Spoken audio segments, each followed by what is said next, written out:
once again become sovereign. This vindication at the end of this age will involve a judgment.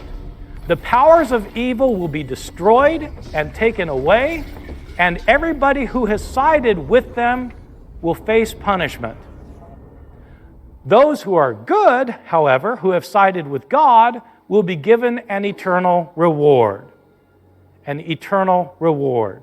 So there will be a future judgment. Everybody will be judged. And when I say everybody will be judged, I mean literally everybody. You shouldn't think that you can side with the forces of evil, become rich and powerful and prosperous, and then die and get away with it. You can't get away with it. Because at the end of this age, there's going to be a resurrection of the dead. God is going to raise everybody bodily from the dead. Everybody who's ever lived will face judgment. You can't get away with siding with evil and succeeding because of it, because God's going to raise you from the dead to face judgment, and there's not a sweet thing you can do to stop Him.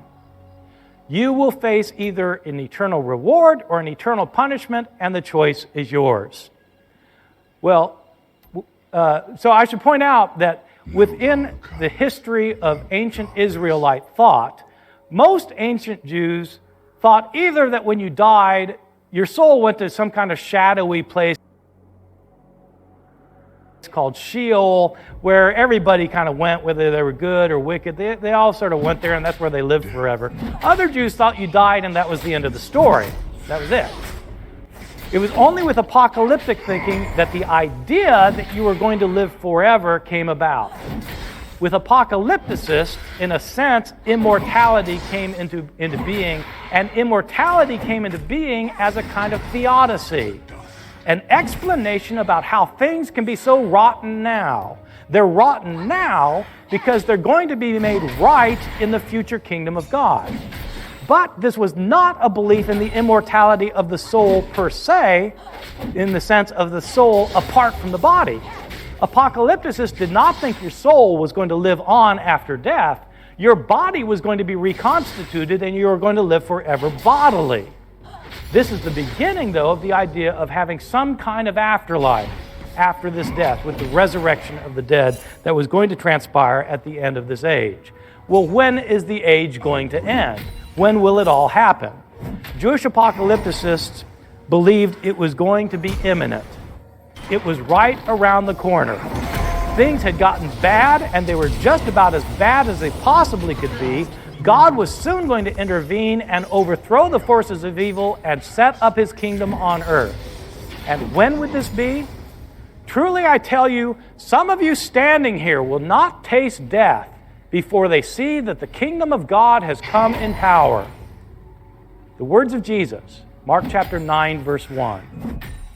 Or as He said later to His disciples, this generation will not pass away before all these things take place. Jesus anticipated that the end of the age was coming within His own generation, that His disciples would live to see it, that the kingdom of God would arrive in power. It's not surprising that Jesus' followers, after His death, continued on with this vision. The Apostle Paul, for example, thinking that he himself would be alive when Jesus returned. And down to the present day, there continue to be Christians who think that, in fact, the end is coming sometime next Tuesday afternoon. This is an apocalyptic view that the end of the age, in fact, is imminent. This apocalyptic view is dominant throughout the New Testament. It predominates in the teachings of Jesus and in the writings of Paul and in most of the writings of the New Testament, including, of course, the book of Revelation. I think that there are some serious upsides to this way of looking at suffering and why there's suffering. This view takes evil seriously. It takes evil as a power that is bigger than any of us. The Holocaust is bigger than the individuals who made it happen. This takes evil as a very serious phenomenon in our world. It asserts that God will eventually make right all that is wrong. That is a hopeful thought, that eventually God will make right all that is wrong, that evil does not have the last word, but God has the last word, and that death is not the end of the story. This is a view that can provide hope in a world of hopelessness. At the same time, I think that there are some downsides to this point of view. One obvious downside is that it makes possible moral complacency in the face of evil and suffering. If in fact things are just going to get worse and there's nothing we can do about it, and they're going to get worse and worse until God intervenes, then what's the point of working for justice? Why worry about homelessness and poverty? Why worry about hunger? Why worry about countries that are falling apart and destabilizing? Why worry about any of that? If in fact it's only going to become better when God intervenes. This apocalyptic view can and has led to moral complacency, and I think that's a problem. The other problem is, I think sort of the obvious problem, is that this view is based on a belief, a false belief, in the imminent end of all things, that everything's going to end pretty soon. Now, this may not be such a big problem in Berkeley, but let me tell you, it's a big problem in North Carolina, where I teach, the buckle of the Bible Belt. I moved to North Carolina in 1988. I moved there from New Jersey, which was quite a shock. When I moved to North Carolina in 1988, I started getting phone calls from the local newspapers. They wanted to know if it was true that the Bible predicted that the end of the world was going to happen in September of 1988. I didn't know what they were talking about, but they told me that a book had been written that indicated that the rapture was going to occur in 1988. Now, for those of you who don't know, the rapture is when Jesus comes back from heaven and takes his believers out of this world before the great tribulation that takes place on earth when the Antichrist arises. So the rapture is when Jesus comes back. Well, it turns out somebody had written a book. This guy's name was Edgar Whisenant, and before he wrote this book, he literally was a rocket engineer for NASA. So he was a smart guy, and he had written a book called 88 Reasons Why the Rapture Will Occur in 1988. This book was taken very seriously in North Carolina. I had students whose parents literally sold the farm because they knew that Jesus was coming back and the rapture would take place in 1988. And this book was there were 2 million copies of this book in print, in circulation, and was taken very seriously in the South. He had 88 reasons why this was going to happen. So I'll just give you one of the 88. So in Matthew's gospel, Jesus' disciples want to know, when is the end going to come? And Jesus says, learn a lesson from the fig tree. When the fig tree puts forth its leaves, you know that summer is near. So too, when these things take place, you know that the end is near. Truly I tell you, this generation will not pass away before all these things take place. So Whisenant interprets this saying of Jesus. What does it mean about the fig tree? Well, in the Bible, the fig tree is often used as an image for the nation of Israel. When the fig tree puts forth its leaves, well, that's in the springtime. When the fig tree's been dead through the winter, it comes back to life in the spring. So when does Israel come back to life? Well, Israel comes back to life in 1948, when Israel again becomes a sovereign state. This generation will not pass away before all these things take place. How long is a generation in the Bible? 40 years. 1948 plus 40, bingo. 1988. That was one of his 88 reasons. He had 87 others that I won't bother you with. The rapture was going to occur during the Jewish festival of Rosh Hashanah in September of 1988. Now, some people pointed out to Edgar Whisenant that Jesus actually said, no one knows the day or the hour when the end will come. And Whisenant was completely unfazed by that. He said, yes, it's true, I don't know the day or the hour.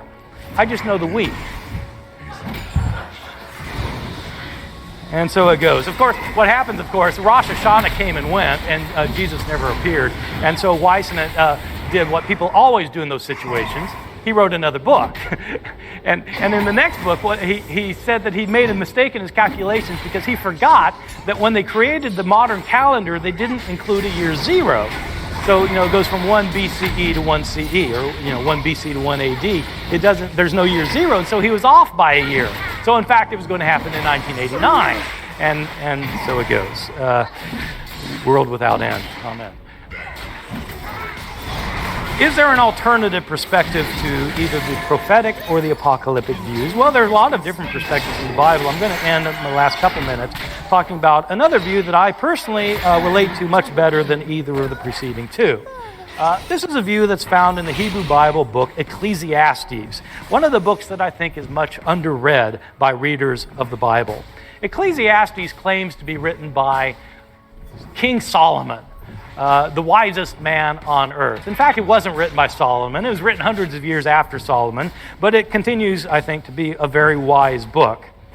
Ecclesiastes' view is more or less summarized in its very opening lines. Vanity of vanities, all is vanity, says the preacher. The word vanity in this book, Ecclesiastes, is a Hebrew word hevel. Hevel is a word that is used to refer to the mist that's around for a little while and then burns off. So it's here for a little while and it's gone. It's a word that implies transience, impermanence, vanity in the sense that there's no substance to it. The author of Ecclesiastes looked around the world and he saw that, in fact, that it was all a very transient life that we live. He looked and he saw that there was no justice in the world. The righteous suffer and the wicked prosper. And the author of Ecclesiastes did not think that this problem was going to be solved in the afterlife. He does not believe in the immortality of the soul. He does not believe that after you die, you continue to live. For the author of Ecclesiastes, this life is not a dress rehearsal for something that's going to happen later. This is not a dry run. This is it.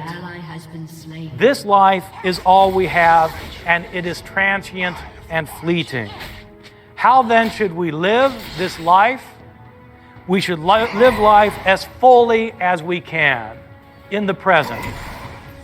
This life is not going to be here forever. It's not going to be here for long.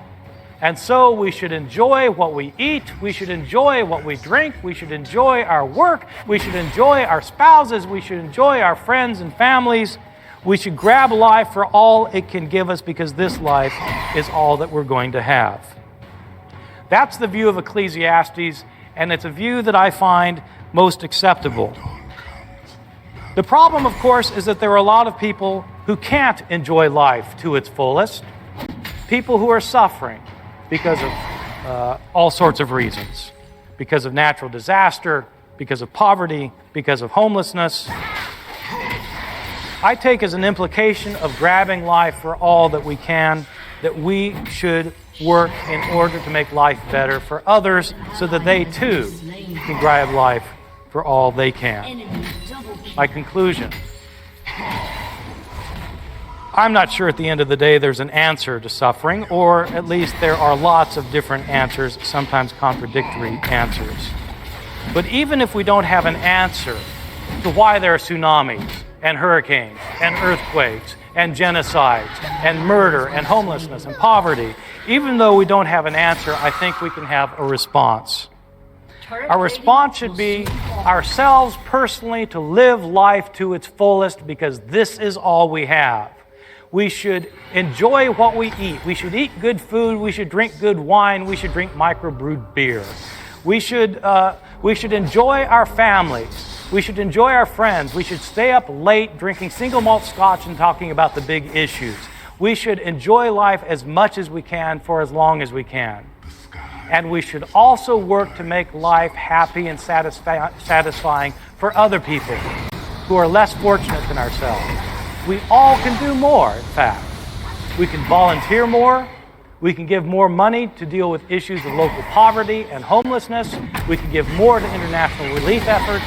We can do more, and we should do more, because this life is all there is, and we should grab for it all that we can. Thank you very much.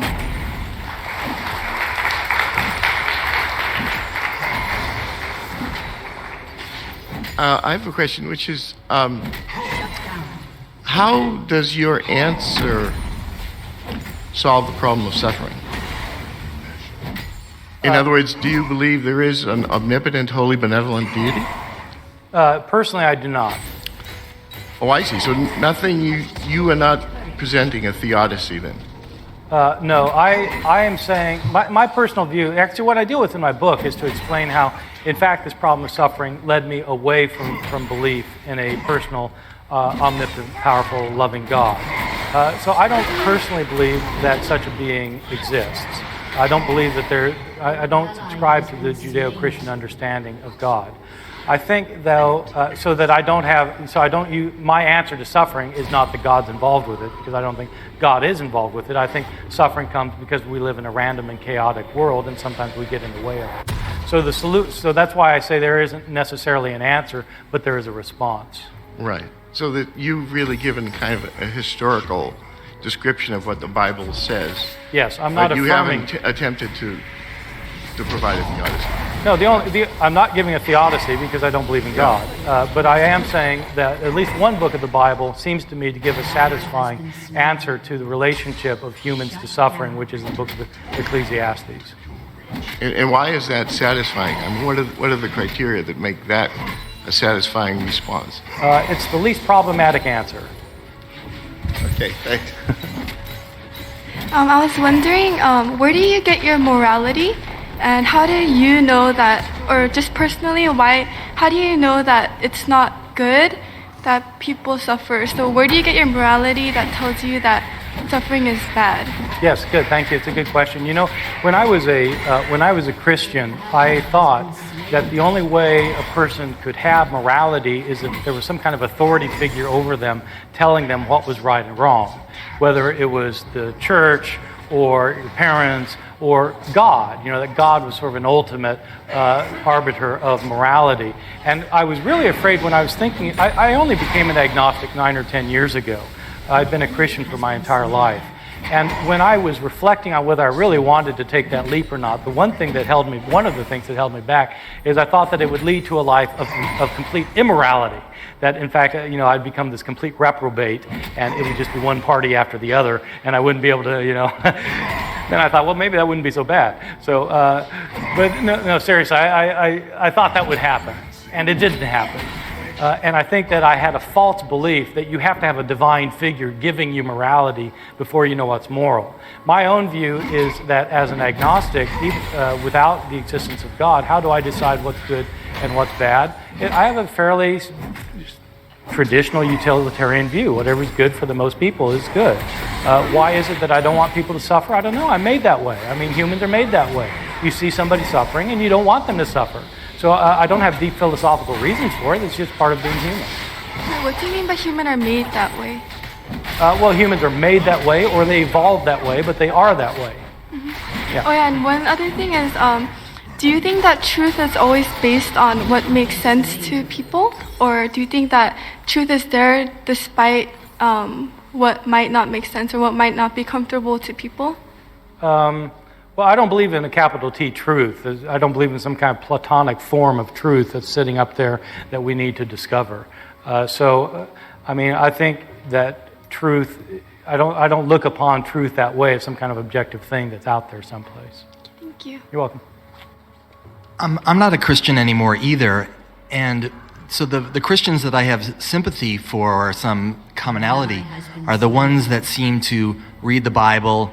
I think Pope might even be in this category, where you read it and you don't understand all of it, and it seems like there's contradictions, so you just end up saying that it's a big mystery that you don't quite understand. And I'm curious, actually, more specifically, I'm wondering what you think of some of the modern interpreters of the Bible, modern Christians. I'm assuming that you might feel that some people have sort of the view that I already said, and then other people try to explain away the contradictions. And I'm wondering if C.S. Lewis is maybe the type of person who walks away from the Bible saying like, oh, it's very clear to me what the response to suffering is, where someone maybe like Gary Wills or Kierkegaard is more of a, I'm trying to make sense of this, and maybe this is an answer, but it's still bigger than I am, and it's more of a mystery. Right. Well, I mean, there are a range of thinkers who deal with the problem of suffering. Some of them are more biblically oriented than others. I mean, Kierkegaard wasn't particularly biblically oriented in the way that C.S. Lewis was, and C.S. Lewis isn't as particularly oriented toward the Bible as New Testament interpreters are. And so there's a whole range. And I think, in my book on this, I'm not really dealing with issues of philosophical approaches toward suffering. It's really more dealing with what the Bible itself actually has to say about it. So, yeah. I am an atheist as well as a revolutionary and a communist. And I wanted to say that I really appreciated a lot of what you said about suffering. In particular, that if there were such a God, why is all this suffering happening? I wanted to ask you a question. There's a new book called Away with All Gods by Baba Vakian. And one of the questions it asks is believing in God's actually harmful? And is believing in God and religion, does it stand in the way of emancipating humanity? And it makes the point that religion is a very negative role, in particular because it blinds people to the way the world really is. And I was wondering if you could comment on that. Yeah, thank you. I haven't read that book. Somebody earlier gave me a copy. I think a group of you all are here. Thank you. So I don't have anything directly to say to that because I haven't read the book. I have read the other neo-atheists, as they're being called, Dawkins and Hitchens and Sam Harris. And I think the thing that is most disappointing to me about these authors is that they know very little about religion as a rule. And they make claims about religion that simply are sophomoric and silly. And that I think if there's going to be a bona fide attack on religion, it has to be somebody who actually understands religion and doesn't make claims about religion that aren't true. I mean, Sam Harris acts as if everything that's evil that had ever happened in the world is because of religion. Well, I think that's completely bogus. I think religion, in fact, does a lot of good as well as a lot of evil, and that you can't blame religion for everything wrong that's happened. But again, I haven't read this book, so I can't really comment on it. One quick comment and a question. My comments is that if Jesus said he's coming back soon or within his lifetime, 2,000 years later, he haven't shown up, I think there should be a statute of limitation, and we should just forget it. My question to you mentioned Exodus and Deuteronomic history. In your opinion, how much of that is really history and how much is that bunch of herdsmen sitting around a fireplace shooting the bull? Well, okay, so these are my two choices. I think that I personally am skeptical about most of the incidents narrated in Exodus and the Deuteronomistic history. I think the later you get in the Deuteronomistic history, the more you're actually getting history. But I am closer to those scholars who call themselves minimalists when it comes to things like the Exodus. I don't really believe that there was a parting of the Red Sea and that the entire Egyptian army got drowned and that there were millions of these Israelites wandering around the wilderness. I don't think that happened. I really appreciated everything you said, but at the end, you talking about kind of a summation about suffering. Maybe there's not an answer, but at least there should be a response, which I find kind of agnostic in itself. If we look at the world and the suffering that's happening in the world and where that's coming from, there is obviously an answer, it seems to me. I mean, you have, everybody in the world producing everything. You have a small group of people that are in control of that. And we could take care of all the starving and people dying of thirst and preventable diseases almost overnight. Yes. And to say that, all we can have is a response to that and not an answer seems again to go back to this biblical understanding that the poor will always be with us and this is just human nature and all of these other things that the Bible, and other religions really put forward. So it seems to me that there's still, even within what you're saying, a kind of a default back to the sense of morality, which in fact, belief in God, belief in things unseen, and biblical and other ancient scriptures Yes. have as a substance. No, I understand how you're hearing me, and I think you're not hearing me the way I mean to be heard. That's not what I really mean at all. Part of our response to suffering is, in fact, to deal with just what you're talking about. I mean, we are at a moment in history when there is absolutely no reason for there to be starvation in the world. We have more food in the world than is necessary for everybody to be overweight. We can solve malaria. We can solve all sorts of things. So I don't mean that we should just be complacent about that. I think we, in fact, really, we lack the political will.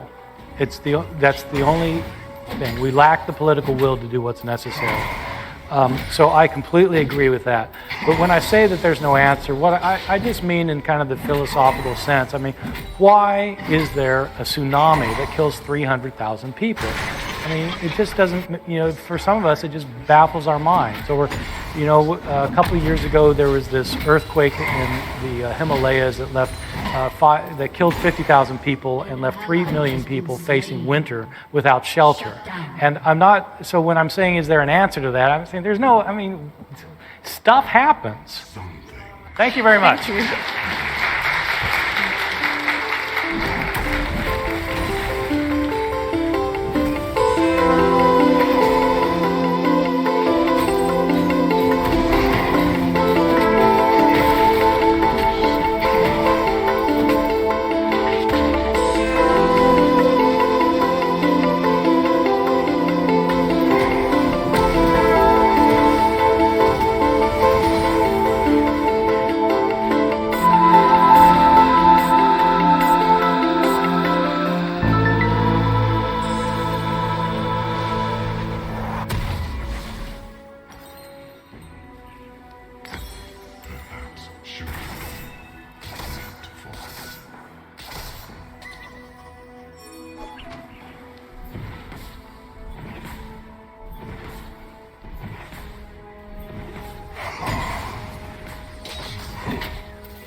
So my name is Jamie Hazlett, and I am the Outreach Librarian here at the William H. Hannon Library, and I want to thank all of you for coming out to celebrate the opening of Manifold Greatness with us tonight.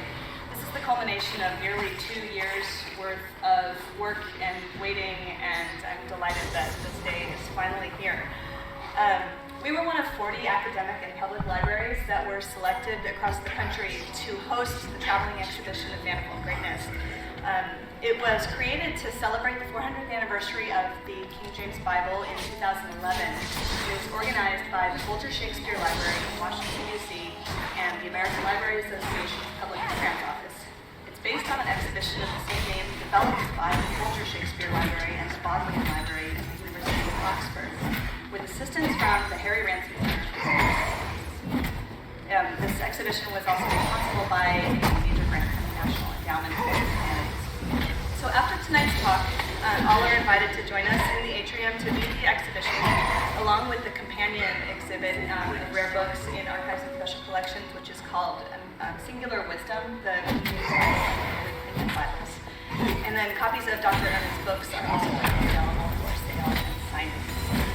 If you enjoy yourself tonight, I do want to encourage you to help us spread the word and consider attending one of the other 3 events that we have planned over the next month. And that you see briefly described. It's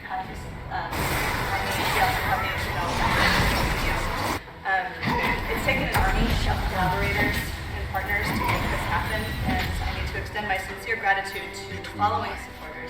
So my colleagues here at the library, the LNU Office of Provost, the Office of the Associate Provost of Undergraduate Education, the Department of Theological Studies, the Young Presidential Associates, Center for Religion and Spirituality, Campus Administrators, William Andrews Clark Library at UCLA. Finally, I would like to thank my guide to all things New Testament, not only getting into when just back in March 2011.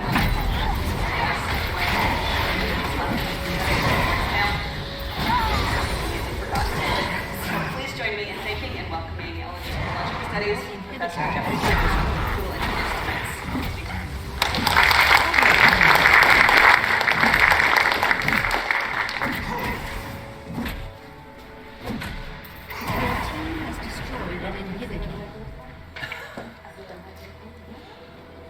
Thank you very much, Jamie. I didn't answer the first time she called. Or actually the second time I got an email that said she wasn't going to let up, so I said, all right. It's a real honor to be able to introduce Bart Ehrman. Bart and I go back longer than I care to think. We were both students at Princeton Theological Seminary together during our PhDs. He was a few years ahead of me, and I'll never forget the first time I met him. I walked into the graduate study office where every graduate student basically built a small castle on a desk where their stuff was. And Bart, this is before the age of computers, Bart had all of these 3x5 index cards because he was collating manuscripts from a guy by the name of Didymus the Blind. And I remember asking Bart, so what does it mean to look at manuscripts by a guy who's blind? And he said, good question. And he never really answered it, but so we've been talking ever since. At any rate, let me give you the formal spiel on Professor Ehrman. There might be some editorial lines you can never tell. Bart Ehrman is the James A. Gray Distinguished Professor at the University of North Carolina in Chapel Hill. He's been at UNC since 1988, after 4 years of teaching at Rutgers. And at the University of North Carolina, he has served as the Director of Graduate Studies. He chairs the department.